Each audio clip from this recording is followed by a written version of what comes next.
Well,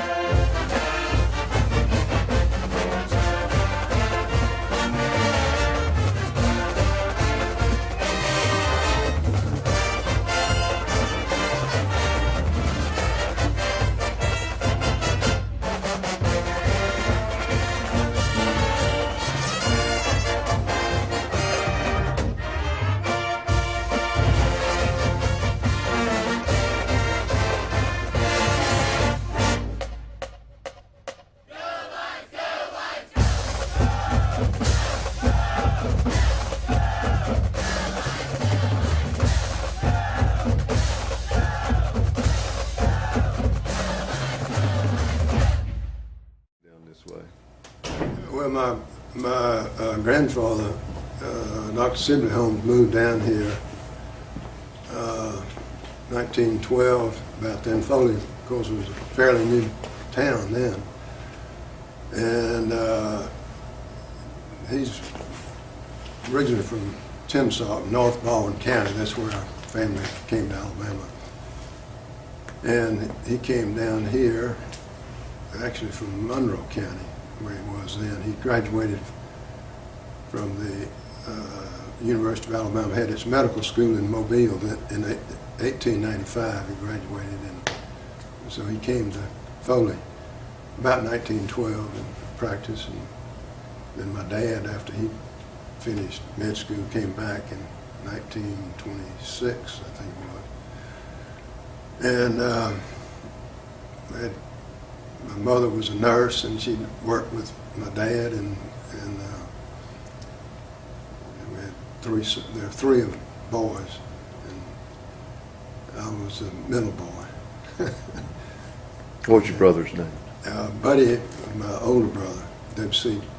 Holmes Jr., and Jimmy was my younger brother. He was a year younger, and we went to school here in Foley and till 1943, and when my dad went in the Navy, actually went in the Navy in 42, and my mother was working full time as a nurse and probably practicing some medicine. And so we went off to boarding school down at St. Stanislaus Bay, St. Louis for a while, and I came back to Foley in 1948, my junior year. And, talk some about your grandfather's influence, Sibley, on the early town and on the school. Well, he was very interested in education. He was a mayor at one time, probably in 1920 or something like that.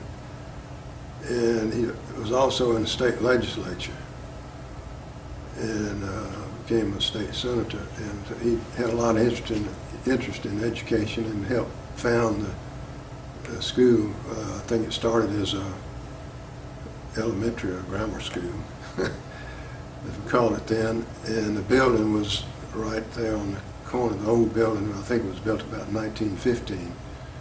And then he built a house across the street in the late 20s. And that house was there. The school bought that probably in mid-60s. And it's, of course, it's torn down now, but they lived there. He died in 1933. And my dad continued to practice in Foley till 1961 when he died. Very good. My dad and I talked with R.L. Smith maybe a month ago, a few weeks ago, and he said that he lived in that house. My grandmother, she had teachers that roomed there from time to time, and R.L. Smith, Leslie Smith, lived there at one time, and he was teaching when I was in high school. He taught physics, chemistry, I forgot what else. By the way, I saw Leslie last week at the Fort Mims reenactment, the reunion 200th anniversary. Mhm. And, you know, he's like 90, I think he's 95, 95.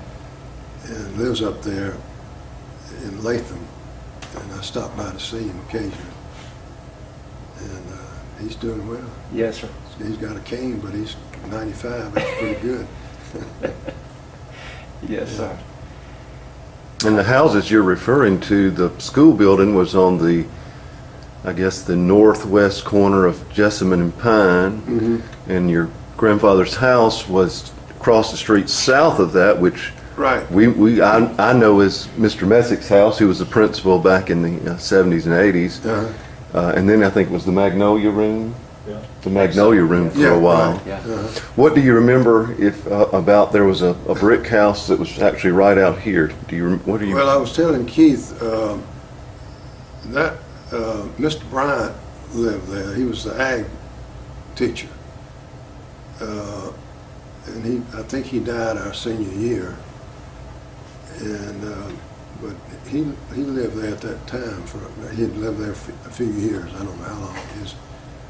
His children, Mary Bryant and John Bryant, were in my class. And I'm not sure where Mr. McGowan was principal when I was in high school. I'm not sure whether he lived over here on campus or I can't remember that. Reason I ask, I grew up in that house. Oh, you did? My dad was a coach with Coach Smith, and Yeah. from '68 till, well, when I went off to school and got Yeah. married, and Mom and Dad lived there just until here 4 or 5 years ago, I think, when they tore Yeah. that down. Yeah, but then Mr. Bryant, the Bryant family lived there for a while anyway.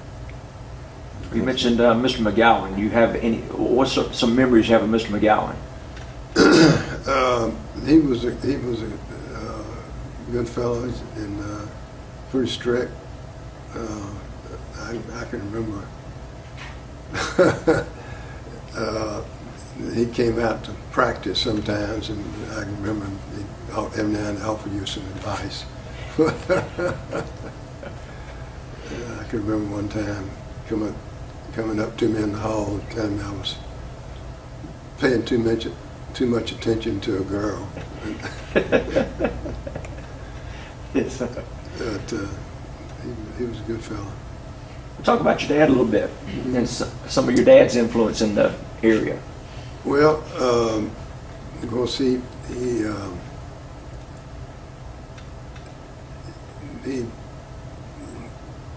went from 7 to, he worked all day in the office and started making house calls at 6 o'clock, and he'd get home at 9 o'clock. And but he's very interested in people. He was a people person. He also served in the state senate, and he liked sports. He came to football games, and I think one time was a team doctor or something, but not when I was in high school, but before that. Unfortunately, died fairly young. He was only 60 when he died. But he had a lot of friends, and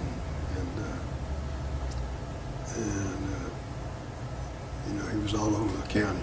Yes, sir. Yes, sir.